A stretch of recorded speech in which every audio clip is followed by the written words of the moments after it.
Niadtong adlawng Biyernes, Abril 25, 2025, usa ka formal nga seremonya sa pagpanumpa ang gipahigayon sa Office of the Mayor aron formal nga ipailaila ang bagong natukod nga Project Advisory Board CONPAB sa Bohol Virgin Coconut Oil Agriculture Cooperative uban ang mga nahimong miyembro ug mga opisyalis niini.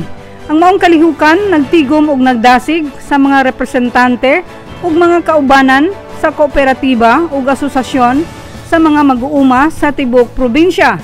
Kauban ang mga opisyal sa provincial government sa Bohol ug sa lungsod sa Hagna.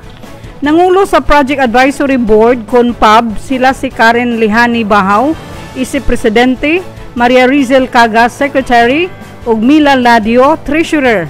Gitambong usab ang mga representante gikan sa mga lokal nga organisasyon sama nila ni Ronald Lagora, Presidente sa Tabuan Farmers Association of Antiquera, ug Anastasia Bolasco, Presidente sa Tabuan Women's Association ug miyembro sa PAB. Gikan sa Kalapi si Emma Zulweta, Presidente sa Ulbuhan Multipurpose Cooperative ug miyembro sa PAB. Kauban ni Miss Julia Salamis nga mao ang auditor sa PAB.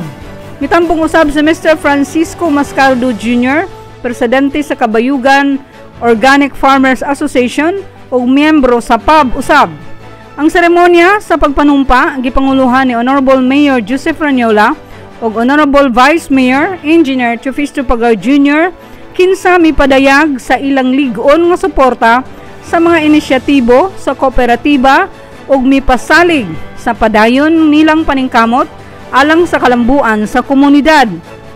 Anaa usab sa kalihukan sila si Provincial Cooperative Development Officer Maricar Fuentes, Community Development Officer Bin Villena o Project Development Officer 1 Alet Lugo.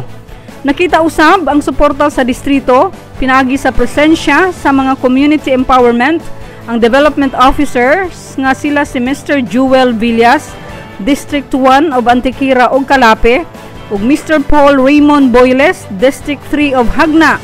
Girepresenta sa Provincial Project Management and Implementing Unit kon PPMIU sila si Mr. Joseph Ligason, Alternative Coordinator, Mr. John Louis Dusaran, OPA kon Office of the Provincial Agriculture, RIP Support Staff, ug si Mr. J. Turintira, OPB1, RIP Support Staff, ug Mr. Hill Bungato, Executive Assistant for Agriculture and Livelihood.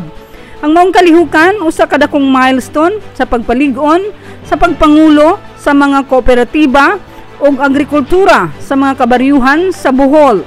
Gipalig-on niini ang lig-on nga panaghiusa sa mga lokal nga organisasyon ug mga leader sa gobyerno sa pagpasiugda sa malungtarong kalambuan, pag-empower sa mga mag-uuma ug pagtukod og kusganong komunidad sa tibuok probinsya sa Bohol. Kini si Elizabeth Orias alang sa LGU Hagna News.